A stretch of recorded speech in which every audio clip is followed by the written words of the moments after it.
예수님 이름으로 기도드립니다. 네. 메리 크리스마스. 메리 크리스마스. 예. 네, 저는 우리 교회를 볼 때마다 참 겉에서 보기에는 좀 약간 거시기 한데 돌아보면 참 깔끔하고 제가 느끼는 건요. 저도 우리 교회 정이 들었나 봐요. 아늑하고 너무 좋아요. 너무 좋다는 생각이 많이 듭니다. 아마 여러분도 그러지 않을까? 우리 겉보기에는 우리가 나이도 들고 뭐 하지만 우리의 속은 따뜻한 점이 있습니다. 예, 예. 그러니까 안에 여러 모양으로 장시하는데 저는 가끔 그런 생각이 들어요. 우렁각시가 우리 교회 사나? 뭐 한 주 갔다 오면 달라지고 또 갔다 오면 달라지고 여러분 다 이게 헌신하는 손길들이 있기에 이렇게 우리가 은혜를 누리는 줄 믿습니다. 이게 대강절 세 번째 주일이고 저희는 다음 주일은 우리 기독교인들이 예수 믿는 사람들이 가장 큰 축제의 날 중에 한 날로 꼽는 예수님의 초림을 기념하고 그 초림을 근거해서 다시 오실 주님을 기다리는 성탄절 크리스마스입니다. 잘 준비하고 계시죠? 아멘이 작은 거니까 그 구역은 잘 안 되나 봐요. 네, 잘 준비하고 계실 줄 믿습니다. 우리가 살아나가는 이 시대는 truth, 진리라는 이야기를 하게 되면 조금 조심스럽게 이 진리를 다루게 됩니다. 누군가가 이게 진리야 라고 하게 되면 사람들 마음 가운데는 곧장 어떤 방어 기제가 딱 올라와요. 포스트 모던 시대를 살아가는 이 시대 가운데 문화가 하나 뭐냐면 진리는 하나가 아니다. 진리가 하나가 아니다. 왜 기독교만 진리라고 하느냐라고 하는 그 반감들이 쑥 올라오죠. 우리 믿는 사람들 중에도 그런 아직 그런 의심이 좀 들 때가 있죠. 이게 진짜일까라고 하는 그런 생각들 말입니다. 겉으로 보기에는 이 상대주의 모든 게 다 진리라고 하는 것이 맞을지 모르겠고 또 관용 갖고 서로를 존중하는 태도인 것처럼 들립니다만은 실제 우리들이 많은 부분이 상대주의가 팽배해 있어서 그렇지만 실제 저와 여러분들이 살아가는 삶의 한 부분을 뜯어보면 상대주의로는 살지를 않는다는 것을 알게 됩니다. 예를 들면 이렇습니다. 저와 여러분 지금 아프다고 해보세요. 어떤 A라는 분이 아파요. 너무너무 아파요. 그런데 우리들이 이렇게 말합니다. 그건 아무것도 아니야. 나 아픈 거에 비하면 아무것도 아니야. 여러분 이렇게 말하면 재수 없어요, 있어요? 재수 없죠? 아니 예를 들면 우리 여기 성가대에 계신 우리 집사님들, 여집사님들 예뻐요, 안 예뻐요? 예뻐요. 최고죠? 그냥 최고입니다 하면 되는 거예요. 그런데 누구랑 비교해가지고 예쁘다 하면 그때부터 재수 있어요, 없어요? 없죠? 그게 바로 상대주의입니다. 그런데 내가 아프잖아요. 근데 그때는요, 설명가 필요. 집사님, 누구씨, 아픈 거 있잖아요. 당신 그렇게 아픈 거 아니겠는데, 이 통계를 보세요. 이렇게 비교해보면 당신 아픈 거 아무것도 아니야. 이런 소리 듣고 싶어요? 재수 없어요? 그런 말 하면 안 돼요. 어떻게 하냐면, 아픈 분은요, 절대적으로 자기가 아픈 거예요. 절대적으로 자기가 아픈 거예요. 저는 여기 엄지손가락 양쪽에 지금 이렇게 찢어졌어요. 겨울만 되면 제가 이제 기타를 치잖아요. 치면 이게 손가락이 이렇게 갈라지면 좋은데 희한하게 손이 이제 기름이 떨어지는지 이렇게 갈라지는 거예요. 이렇게. 그러니까 이렇게 힘을 딱 주면 아내가 가끔씩 여보 이렇게 마사지 하면 못 해줘. 왜 그래? 제가 힘을 주면 여기가 쫙 갈라지는 거예요. 겨울이니까 그런 거죠. 그러니까 내 손이 제일 아파요. 내 손톱 밑에 있는 가시가 제일 아파요. 전봇대 무너져가지고 다친 사람한테 가서 당신 비하면 전봇대 무너져가지고 다친 사람 비하면 자기 손가락에 있는 이거는 아무것도 아니지. 이거 재수 있어요, 없어요?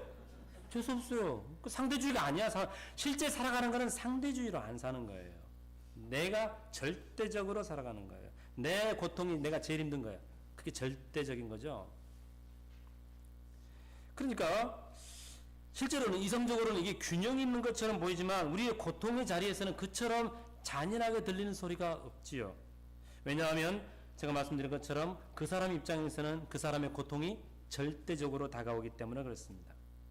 그래서 우리는 상대주의적 관점을 가지고 살아갑니다만은 실제적으로 모든 것을 상대적으로 평가하지는 않지요. 자기 존재 말입니다. 내 존재를 여러분 상대적으로 평가해주면 좋겠어요? 아니면 나를 있는 그대로 절대적으로 나는 나다라고 평가해주면 좋겠습니까? 나는 나로 평가해주면 좋은 것이지 누구랑 비교해가지고 하는 순간 재수 있어요 없어요? 재수 없죠.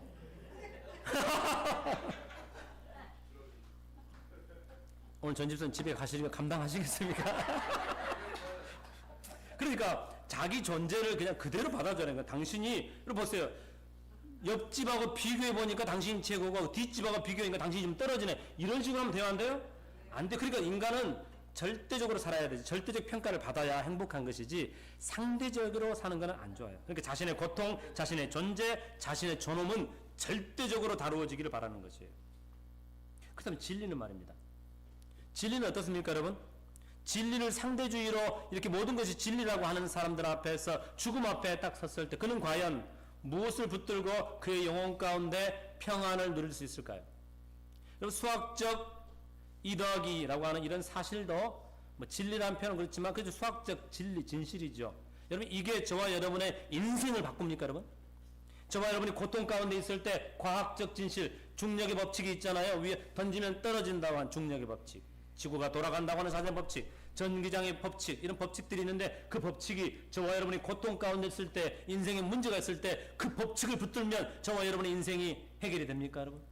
그렇게 상대적 이런 진리들은 저와 여러분들의 어떤 것을 바꾸지 못합니다. 예를 들면 세상에서 조금 더 어떤 자리에 가는 데 있어서 수학을 잘해가지고 과학을 잘해가지고 공부 잘해가지고 좀 더 빨리 갈 수 있고 어떤 자리에 갈 수 있을지 모르겠습니다만 그의 영혼의 근본적인 문제는 해결할 수가 없다는 것이죠. 이런 진리 붙들고 살 수 없어요. 죽음 앞에 선 인간들은 과연 무슨 진리를 붙들어야지만이 그 영혼의 평안이 올까요? 한 사람도 피할 수 없는 모든 사람이 반드시 서야 되는 바로 그 출생과 죽음 앞에서 서 있는 인간들을 향해서 예수님은 이렇게 말씀하십니다. 내가 곧 길이요 진리요 생명이다. I'm the only, the truth, the way, the truth, the life라고 딱 찍습니다. 그러니까 다른 게 아무것도 없다라고 주님 말씀하세요. 저는 대강절 이 4주 동안 오면서 왜 인간은 메시아를 기다리는가? 우리는 왜 이렇게 우리가 구원이 필요한 존재인가? 저는 내 존재를 보면서 그렇다면 그 구원의 실체가 왜 예수님이어야 되는가를 오늘 저는 함께 나누고자 합니다. 그 길이요 진리요 생명이라는 이 말씀이 어떤 배경에서 나왔는지를 저는 성막, 구약의 성막을 가지고 함께 이 말씀을 나눠보고자 합니다. 여러분 성막은요 이스라엘 백성들이 그러니까 인간들이 만들어낸 건축물이 아니었습니다. 하나님이 지시한 건축물입니다. 인간은 생존 본능이 있기 때문에 추우면 바람을 막고 그쵸? 난로도 만들고 이런 다 인간들의 머리에서 나온 구조물들이에요. 우리나라 사람들은 밑에 방바닥이 따뜻해야 되죠. 그쵸? 방바닥이 따뜻해서 그 공기를 순환시켜 따뜻하게 아랫목도 있고 그죠? 미국은 아랫목이 있어요 없어요? 역시 미국이야. 미국은 평준화야. 그러니까 아랫목 같은 거 없어요.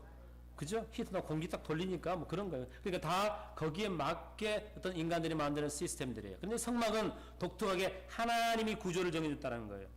왜냐하면 하나님이 인간에게 나올 수 있는 그 길을 하나님이 직접 만들어 주셨다는 것이죠. 이런 측면에서 기독교는요, 찾아가는 종교가 아니라 찾아오신 이를 만나는 종교인 줄 믿습니다. 종교하는 단어가 좀 그렇긴 한데요. 그러니까 우리가 찾아가는 길을 찾아서 어떤 진리에 도달하는 것이 아니라 진리가 와 있어요. 이 와서 그 눈을 열어줄 때 진리를 만나는 거라는 것이에요. 이스라엘 백성들은요, 하나님에 대한 하나님을 관념적으로 만나지 않았습니다. 하나님은 생각 속에 있는 하나님이 아니었습니다. 하나님은 이스라엘 백성 가운데 실제로 찾아오셔서 임재하신 하나님인데 그 임재를 하나님이 할 수 있도록 하나님이 만드셨다라는 거예요. 출애굽기 이후에 하나님께서 이스라엘 백성에 이렇게 말씀하세요. 너희들은 나를 예배하리라라고 하지 아니하고 예배하리라라고 했지 않습니까? 하지 않고 한 걸음 더 나아가서 주님이 이렇게 말씀하세요. 내가 너희들 가운데 거하고 싶다라고 합니다. 내가 너희들 가운데 거하고 싶다. 여러분 만약에 옛날로 고대시대 왕이 우리 집에 와서 같이 살고 싶다면 여러분 어때요? 좋아요 안 좋아요? 좋죠. 저 어렸을 때 면장이 동네 이렇게 순찰 한번 하잖아요. 그러면 이 동네 이장이 뭘 하냐면요, 마을 청소를 하더라고요. 청소를 하고 면장이 각 집집마다 한 번씩 둘러봐 주는 거, 그걸 얼마나 좋아하는지. 그리고 나중에 하는 건 면장이 왔다 갔다고. 근데 하나님께서 전천지를 창조한 하나님께서 이스라엘 백성 가운데 거하시겠다고 하는 이 말은요, 엄청나게 그들에게 축복이고 또 한편 충격으로 다가왔을 것입니다. 출애굽기 15장 5절 6절에서요. 내 소유가 되겠고 너희에 대하여 너희가 나에게 대하여 제사장 나라가 되고 거룩한 백성이 된다라고 하면서 예배 공동체를 이야기합니다. 그리고 레위기 11장에서 이렇게 26장에 이렇게 말합니다. 내가 내 성막을 너희 중에 세우리니 내 마음이 너희를 싫어하지 아니하고 나는 너희 중에 거하여서 너희 하나님이 되고 너희는 내 백성이 되리라 라고 이야기를 합니다. 그러니까 하나님께서 친히 우리 가운데 거하고 싶어해요. 그게 뭐냐면 성막을 세우셨다는 거예요. 그러니까 성막은 죄인이 거룩하신 하나님께 나아갈 수 있는 유일한 길이라는 것을 하나님이 가르쳐 주셨습니다. 실제 그렇게 했고요. 그러니까 하나님이 직접 설계해 주신 은혜의 방식이었다는 거예요. 그게 무엇이라고요? 성막입니다. 그러니까 인간이 노력해서 접근하는 것이 아니라 하나님이 열어주신 길이에요. 이게 기독교입니다. 성막을 통해서 하나님에 나아가는 그 교제의 길을 하나님이 직접 가르쳐 주셨는데, 정해진 길, 정해진 문, 정해진 장소, 정해진 사람을 통해서 하나님이 일하셨어요. 왜냐하면 거룩하지 못한 존재가 거룩한 존재를 만나야 하기 때문에 그렇습니다. 성막의 구조가 이런 식으로 되어 있습니다. 바깥뜰, 우리 교회로 말하면 교회 바깥이 있죠, 그죠? 바깥뜰이 있고 교회 문 열고 딱 들어오면 지금은 굳이 없으면 여기에 이 강대상을 중심으로 여기에 휘장이 딱 있습니다. 휘장이 있어요, 휘장. 저기는 물두명 분향단 있고 떡상 있고 촛대 있고 여기에 지성소가 있고 여기 휘장이 딱 서 있는 거예요. 휘장이. 오늘날 휘장이 없는 것은 왜 없죠? 이제 더 이상 교회는 성전이 아니기 때문에 그런 거예요. 성전이 아니기 때문에 여기 휘장이 없어요. 그래서 여러분들이 직접 하나님 앞에 나아갈 수 있는 일, 그죠? 그런 구조로 지금 되어 있다는 것입니다. 그러니까 인간들이 세운 단순한 구조물과는 좀 다르게 하나님께서 어떻게 하면 거룩하지 못한 인간이 하나님 앞에 거룩을 가지고 나올 수 있느냐라고 하는 이 복음의 인간이 살 수 있는 내비게이션이라는 것입니다. 이 성막을 좀 이해하려면 에덴 동산을 좀 가볼 필요가 있습니다. 여러분, 에덴 동산 우리가 뭐 동네 동산인 줄 아는데 에덴 동산은 실제로 가만히 뜯어보면 성전의 구조를, 예배당의 구조를 그대로 띄고 있습니다. 에덴 동산에서 아담과 하와가 누린 최고의 축복이 뭘까요? 아담과 하와가 누린 최고의 축복이 뭘까요? 1번 배, 2번 사과, 3번 바나나. 다 안 좋아하시는 것들은 풍요일까요? 안전일까요? 아니면 하나님이 함께하는 걸까요? 진짜입니까, 여러분? 요거 아니고요. 우리 장모님이 가끔 농담으로 저한테 목사님 저는 원수를 진짜 사랑합니다. 원수를 진짜 사랑합니다. 원수가 누구신데요, 장모님? 그래. 돈이요.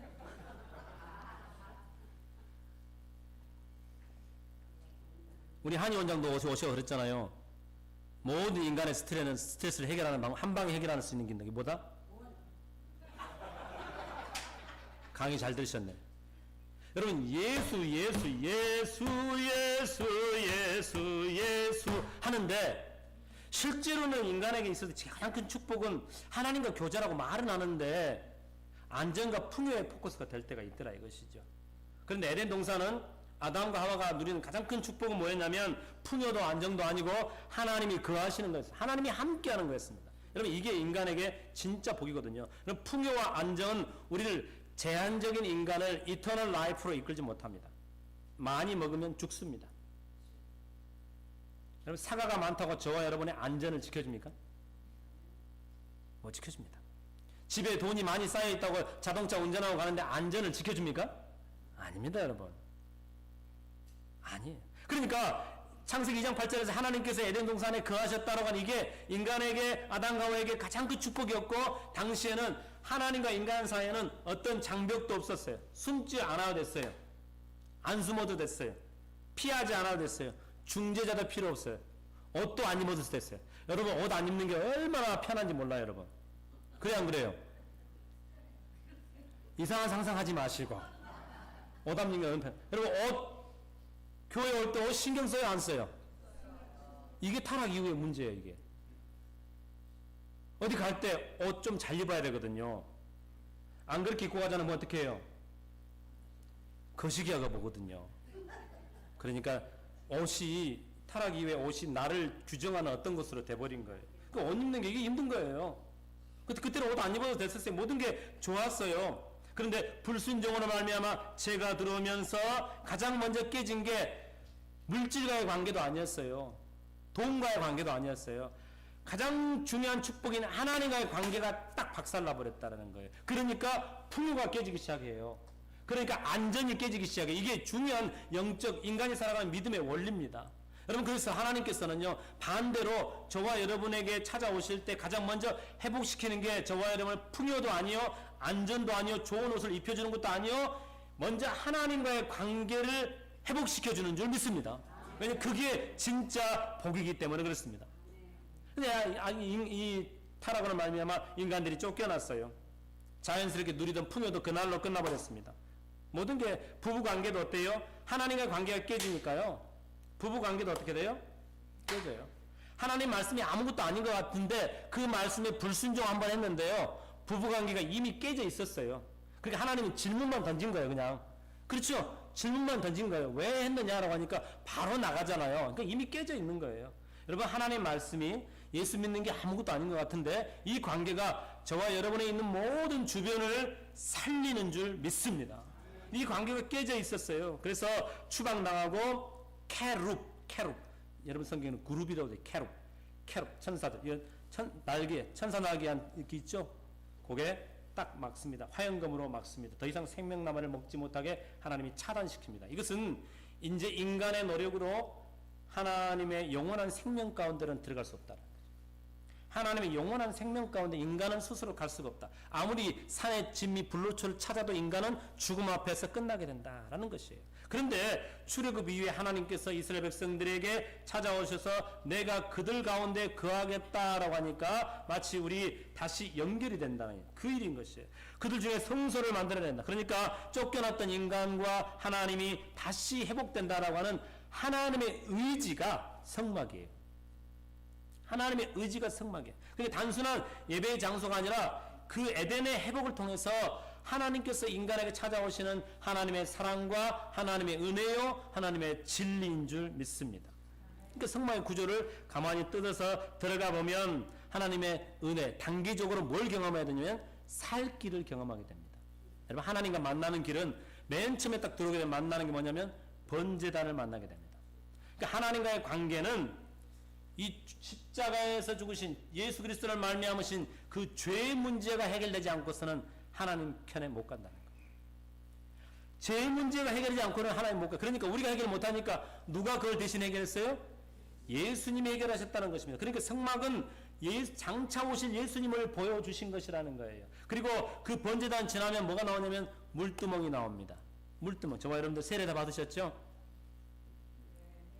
받았으면 받았다. 오늘 세례 안 받으시면 공동회에 참여하기가 조금 거시기해요. 세례 받았잖아요. 그러니까 저와 여러분들이 구원받은 자들은 어때요? 매일매일 씻김의 은혜가 필요합니다. 씻습니다. 그리고 촛대, 이제는 저와 여러분들이 촛대는 빛입니다. 빛을 보여줍니다. 성막 안에 딱 들어오게 되면 그럼 바깥 빛을 못 씁니다. 그렇죠? 그럼 안에 있는 빛을 써야 되는 거예요. 여러분도요, 태양빛이 여러분의 인식의 빛인 것 같죠? 아닙니다. 태양빛이 여러분의 인식의 빛이 아닙니다. 여러분 안에 있는 어떤 생각, 세계관, 어떤 가치, 그게 여러분의 인생을 끌어가는 그게 빛인 줄 믿습니다. 요게 잘못되어 있잖아요. 태양빛이 들어와도 어둡게 사는 사람도 있어요. 왜? 디프레션을. 빛이 없어, 그분에게. 그분 심령에는 빛이 없어. 그러니까 신자들은요, 딱 들어오면요, 무슨 빛을 하냐? 이제는 내 판단이 빛인 줄 알고 살았는데, 이제는 말씀, 하나님이 주시는 빛으로 세상을 살아간다는 것입니다. 그걸 경험합니다. 그리고 떡이 있어요. 그 안에 들어오면 어때요? 제사장들은 밖에 떡을 먹고 사는 게 아니에요. 그 떡 먹고 사. 예수님이 그래서 내가 I am the light. 내가 light이라고 했고, 내가 뭐라고 했습니까? 생명의 떡이라고 한 거예요. 그 성전에 딱 요 안에 들어온 사람 누가 들어오냐? 제사장들이 들어오거든요. 베드로후서 2장 9절에 저와 여러분들은 왕 같은 제사장이라. 그러니까 예수 믿는 사람들은 이제 세상 떡의 힘만 가지고 사는 것이 아니라 예수 그리스도를 의지함으로 하나님 말씀으로 배부르게 사는 줄 믿습니다. 그러니까요, 이 영혼이 따뜻해야, 영혼이 풍성해야 육신을 이끌 수 있는 것이에요. 그래서 사람이 떡으로만 사는 것이 아니라 하나님의 입으로부터 나오는 모든 말씀으로 배부르게 사는 것이에요. 그래서 여러분 말씀 읽고 성경 읽으시기를 주님의 이름으로 축원드립니다. 그리고 나아가면 여기 뭐 있냐? 분향단 있어요. 분향단 있어요. 분향단의 요한계시를 보면 이 분향단의 향기는 뭐라고 이야기합니까? 성도들의 기도라고 합니다. 여러분 기도가 무엇입니까? 영혼의 호흡이라고 합니다. 그래서 주님께서 기도는 특별히 앞에 붙인 말이 있어요. 기도는 가끔 하라고 그래요. 문제 있을 때만 하라고 그래요. 언제 하라고 그러죠? 예, 항상 기뻐하라고. 어떻게 해요? 쉬지 말고 기도하라. 쉬지 말고 기도하라. 그러니까 내쉬고 땡기고 내 세상 생각 여기 와서 내보내는 거죠. 내보내고 다시 주님 생각으로. 이거 안 하면 죽습니다. 크리스찬은. 크리스찬님 죽습니다. 그러니까 예수님이 와가지고 저와 여러분 분향단에서 기도하면서 들숨과 날숨 쉬면서 저와 여러분들이 살아가는 거예요. 이게 예수님 안에서 이루어진다는 거예요. 그리고 이 휘장이 이제는 더 이상 여기가 없습니다. 마태복음 27장 51절에 예수님이 십자가에 못 박혀 죽으실 때 기록 안 해도 되는 일인데 한 가지 기록한 게 있는데 그거 뭐냐면 예수님이 영혼이 딱 떠나자 여기 성소의 휘장이 찢어졌더라고요. 공간이 틀립니다. 찢어졌다고 돼서. 그러니까 이건 뭘 이야기하냐면 어느 누구도 이제는 중재자가 필요 없이 하나님께 바로 나아갈 수 있다는 거예요. 이게 바로 에덴의 회복인 것이죠. 에덴에서 중재자가 있었어요? 없었어요? 중재자가 없었습니다. 그냥 하나님 바로 대화했어요. 아담과 하와가 바로 대화를 했잖아요. 그러니까 오늘 저와 여러분들이 예수님을 통해서 누가 내 죄를 대신해가지고 씻겨주는 건 이제 필요 없습니다. 예수님이 유일한 중보자로 서셨기 때문에 예수님께 직접 나아갈 수 있는 길. 그래서 이제 교회 안에는 이 휘장이 없는 겁니다. 그래서 바로 말씀을 선포하는 것입니다. 사랑하는 여러분, 그리고 이제 지성소에 들어가서 우리들이 어때요? 신앙의 최종 목적은 지성소까지 오는 겁니다. 하나님의 임재, 언약궤, 시은자. 보세요. 저기서 번제자 드렸던 그 피를 가지고 그 피를 어디다 뿌린지 아세요? 이런 캐롯, 천사의 두 날개 하는 이렇게 캐롯 이렇게 있거든요. 둘이가 이렇게 돼 있는데 그 사이에다가 피를 뿌리게 돼 있어요. 그 제물의 피를. 그래서 mercy of seat, 그러니까 seat of mercy, 은혜의 보좌, 은혜의 보좌로 나아간다는 게 바로 그 뜻입니다. 그래서 여러분 신앙의 최종 목적이 어디냐? 하나님의 의제의 보좌까지 여러분들이 오셔야 되는 거예요. 늘. 그러니까 이사야서 이야기하죠. 왜 뜰만 밟고 가느냐라고 합니다. 저는 지난주에 오늘 집사님하고 같이 이제 아침에 티타임을 가지면서 참 중요한 사실을 저도 그렇구나 성도들과 나누면 좋겠다는 게 하나 있었습니다. 여러분 찬양할 때 그죠? 찬양할 때 저와 여러분들이 예배에서 유일하게 저와 여러분들이 하나님 앞에 내 영혼을 들여서 반응할 수 있는 그 시간인 줄 믿습니다. 그렇지 않습니까? 참 은혜가 되더라고요. 그렇구나. 내가 나의 의지를 가지고 나의 모든 걸 가지고 내 에너지를 다해서 내가 하나님 앞에 반응하는 시간이 저와 여러분들이 여기서 찬양하는 시간입니다.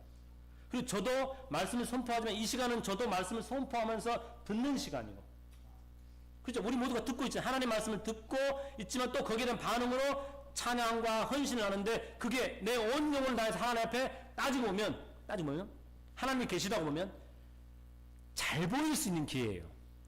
그래요, 안 그래요? 아니군요. 원리적으로 그렇다는 것입니다. 그러니까 최종적 신앙의 목적은요, 하나님과 내가 깊은 교제를 하는 것입니다. 그래서 그 시은자, 심판이 나를 위해 십자가 죽으신 예수로 말미암아 대신 지나갔구나. 그 축제를 누리는 것이에요. 내가 너무너무 감사한 거예요. 그래서 이게 하나님이 정해주신 구조이기 때문에 예수님이 오늘 이야기하는 거예요. 내가 곧 길이요 진리요 생명이라고 합니다. 구약에서 성막에서는요 하나님이 정하신 제물, 그래서 요한복음 1장 29절에 보라 세상 죄를 지고 가는 하나님의 어린 양이다라고 합니다. 자 그럼 보세요. 여러분이 제사를 드린다고 해보세요. 여러분 제사를 드립니다. 그러면 여러분이 양을 가지고 옵니다. 그건 내 양입니까? 우리 권사님 양입니까? 내가 제사를 드려 양을 가져와요. 그럼 이게 내 양이에요? 우리 다른 분의 양이에요? 내 양이잖아요. 그런데 예수님이 가르쳐서 이렇게 말합니다. 하나님의 어린 양이라니까 이게 지금 예수님이 누구의 제사 제물이라는 거예요? 하나님의 제사 제물인 거예요. 자 히브리서 10장에서는 예수님이 가르쳐서 the great and great priest 대제사장이라고 이야기를 해요. 그리고 요한복음 2장에서는 이 성전을 헐어라. 그러자 사람들이 미쳤구나. 야, 네가 나이 40밖에 안 된, 너 40도 안 된 친구가 이거 우리 40년 넘게 지었는데 너가 어떻게 이 성전을 하려고 하냐 하면서 하는 예수님이 그랬죠. 3일 만에 내가 일으키리라. 야, 네가 어떻게 3일 만에 일으키냐? 40일 동안 지었는데. 그런데 예수님이 이렇게 말씀하십니다. 이는 자기 육체를 가리켜서 하신 말씀이라. 그러니까 예수님이 무엇으로 오신 거예요? 성전으로 오셨어요. 자, 그러면 저와 여러분들이 내가 예수 믿는다고 하잖아요. 내가 예수 믿는다고 하잖아요. 그건 뭐냐면, 자, 왜 이게 하나님의 제사가 되고 내가 왜 이게 은혜가 되냐면, 예수를 믿어야 되냐면, 보세요. 저와 여러분들이 예수를 딱 믿는 순간 내 죄가 누구께로 이양이 되냐면 예수님께로 갑니다. 그래서 하나님께서요, 친인 하나님께서 내가 죄인인데 예수님이 내 죄를 대신 지셨기 때문에, 그러니까 원리적으로는 하나님이 내가 지어야 될 죄인의 그 타이틀을 당신이 쓰시고 당신이 제사를 드리는 거예요. 그래서 어때요? 제사장이 들어갔다가 살아나오니까 예수님이 십자가에서 못 박혀 죽으시고 그 대제사장이 살아서 나오시죠? 무덤에 살아나오시잖아요. 그러니까 제사장이 죽어버리면 그 제사는 헛것인데 죄 없으신 분이 제사를 드리고 무덤에서 부활해 나오시니까 오늘 저와 여러분의 사망으로부터 모든 심판으로부터 주님이 승리하신 줄 믿습니다. 그래서 이게 하나님의 제사인데 내 제사가 되는 것이에요. 그래서 예수 믿는 겁니다. 그래서 예수님이 내가 길이요 진리요 생명이니까 나에게 오라라고 하는 것입니다. 사랑하는 여러분, 이 성탄을 즈음해서 저와 여러분들이 이 예수님을 나의 구주로 온전히 믿고 예수님 안에서 은혜를 누리시기를 주님의 이름으로 축원드립니다. 이제는 우리는 이 절대 진리를 붙잡은 거예요. 그러니까요, 제가 어느 집사님하고 이야기를 하면서 그 아버님이 연세가 좀 많이 드셨다고 90 넘으셨다고 해요. 근데 오래전에 자녀를 일찍 잃었어요. 자녀가 이런저런 사정 일찍 잃었는데 그러신데 요새요, 아버지 몸이 좀 그런데 이제 어떠세요? 나는 살 만큼 살았다, 괜찮다. 나는 조금 있으면 내 아들 보러 간다. 내 아들 보러 간다. 그러시더래요. 여러분, 이게 참, 그러니까 크리스찬들에게 죽음은 그런 거 아닐까요? 차원이 다르지 않습니까, 여러분? 어떻게 그런 평안한 말이 나올 수 있죠? 내 아들 보러 간다. 그죠? 내 아들 보러 간다. 여러분, 그게 절대적 진리가 주는 안정감인 줄 믿습니다. 여러분, 그래서 오늘 또 예수님 믿으시고 이 축복을 우리가 함께 나누시기를 주님의 이름으로 축원드립니다. 같이 기도드리겠습니다.